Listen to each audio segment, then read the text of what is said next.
Fool's Gold, or Fools for Gold, was the case that rocked the mining industry in the late 90s. The scandal of the largest gold deposit in all of Asia was allegedly carried out by one man, whose original intention was to keep his job longer. In the long run, he let it spiral out of control, defrauding millions of dollars from trusting investors.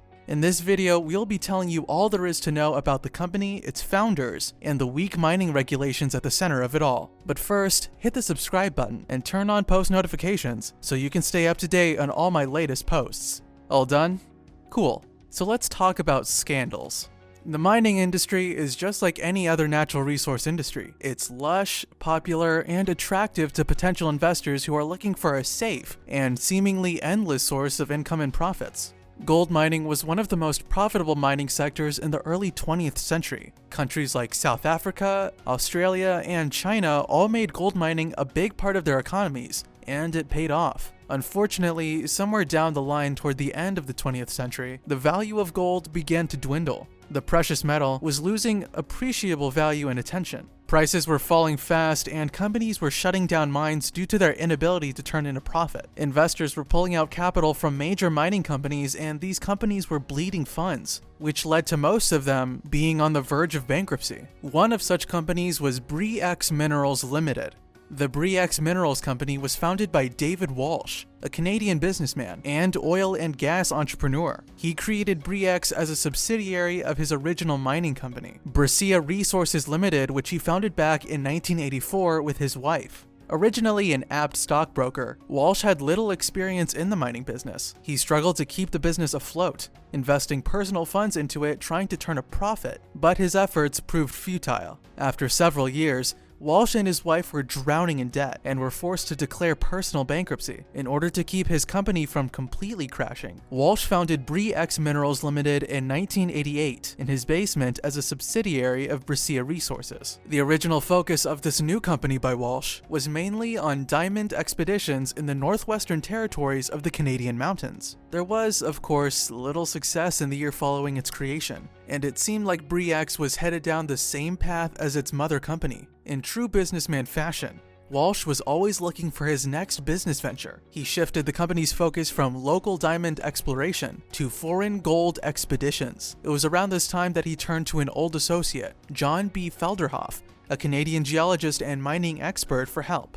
The pair met about a decade earlier when Walsh started his first mining company, and it seemed that Felderhoff had had more fortune in mining than Walsh ever did. At the time, Felderhoff was credited with unearthing the biggest natural gold reserve in Papua New Guinea. So when Felderhoff pitched the idea about an unexplored gold reserve deep in the Indonesian jungle, Walsh saw this as a redemption opportunity. You'd think that after a failed mining business, he would have steered clear of any further mining deals, but I guess he had high hopes for his new venture in the Indonesian high forest. Felderhoff had been working in Indonesia for several years, and Walsh believed his intel about the gold site near the Busang River in Indonesia to be legit. After much deliberation and fund sourcing, bre-x Minerals finally bought the property near the Busang River in Borneo, Indonesia in 1993. Next, the pair recruited Michael de Guzman, a renowned Filipino geologist and longtime friend, as the new project manager for their new site. They began excavation and drilling immediately after surveying the land. Prior to their purchase about their new site, about 10 other companies had previously surveyed the land and after much deliberation had labeled it as worthless and not worth the investment.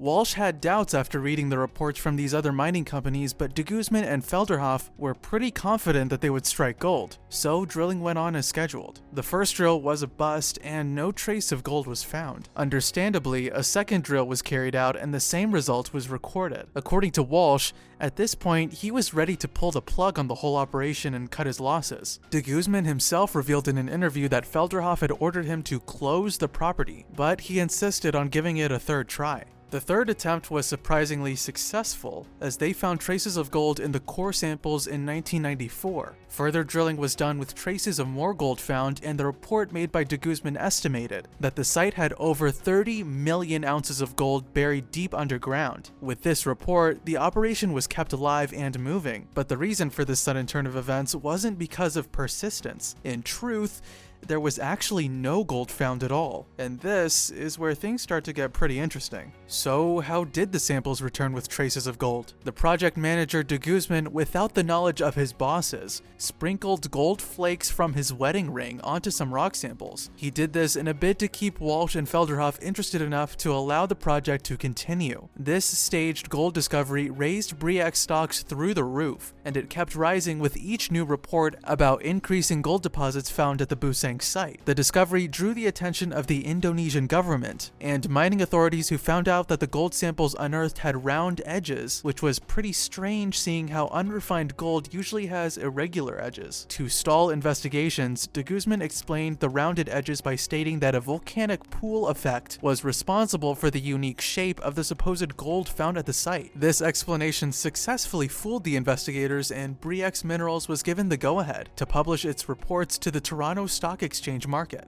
Over the next 2 years, bre-x claimed to be sitting on over 70 million ounces of gold at the Buseng site. This discovery took the mining world by storm, and investors and mining companies alike all fought tooth and nail to get a piece of what was soon labeled the largest gold reserve in Asia. Endorsements from financial giants like JP Morgan pushed public interest in bre-x stocks, and public release by the Lehman Brothers calling it the gold discovery of the century also played a role in attracting investors to the Buseng gold rush. Stockbrokers and investors who were eager to get their hands on the bre-x stocks unwittingly bid up the price of the stocks, which rose from 30 cents in 1994 to a staggering $170 in just 2 years.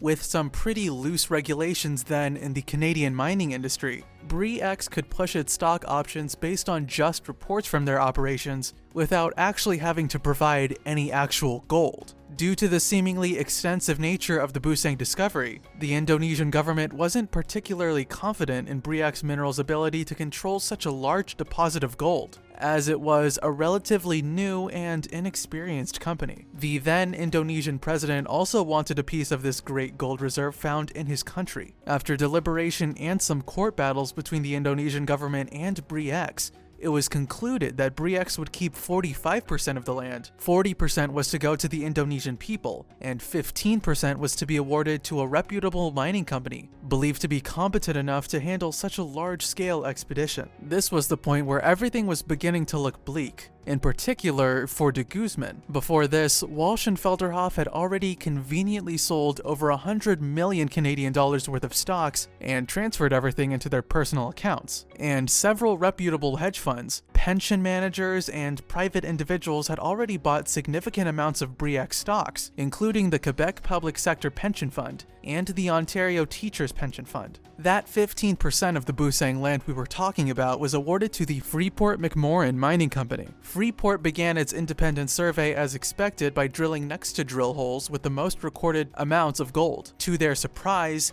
there was little to no gold found on the site after continuous drill operations. As expected, Freeport requested a meeting with the project manager de Guzman to help explain this anomaly. On his way to the meeting, de Guzman reportedly jumped out of his helicopter at over 600 feet above ground into the dense forest. His death was ruled a suicide, and news of his death spread. Investors became agitated, and Walsh did his best to reassure them of the stability of the company. After Freeport released its official findings, it was revealed to the public that the estimated size of the Buseng reserve was based on falsified data, and that took the industry and investors by surprise. The largest gold reserve discovery of the century was a great hoax? Bre-x stocks plummeted as stocks were sold off at an alarming rate by defrauded investors who were trying to cash out on their investments before the market crashed. Bre-x Minerals lost over 500 million Canadian dollars and almost 90% of its stock, crashing the Toronto Stock Exchange's computerized trading system in the process. Bre-x subsequently filed for bankruptcy later that year. An independent investigation revealed the gold sprinkling shenanigans of de Guzman and found out he had bought about $60,000 worth of gold from local Indonesian sellers to be crushed and sprinkled on some rock samples to indicate rich gold deposits. Class action lawsuits were filed against Walsh, Felderhoff, and other officials involved. Both men maintained that they never knew what de Guzman was doing the entire time, and they were acquitted of the charges. Walsh passed away the following year from an aneurysm, which led to a coma and his untimely passing. Felderhoff, being the last surviving member of the original three, was named in a number of lawsuits in the years following the scandal, including brokerage firms that brokered the fraudulent stocks to its clients. So with that being said, I got an odd question for you guys. Do you think de Guzman's death was a suicide or a cover-up attempt? Because if Walsh and Felderhoff were not really aware of the fraud, how did they know to sell off large stocks just a few months before the scandal broke out? We can't answer that question because we're out of time, but you guys let us know what you think down in the comments section below. Don't forget to like and share this video. As always, thanks for watching, and I'll see you guys in the next one.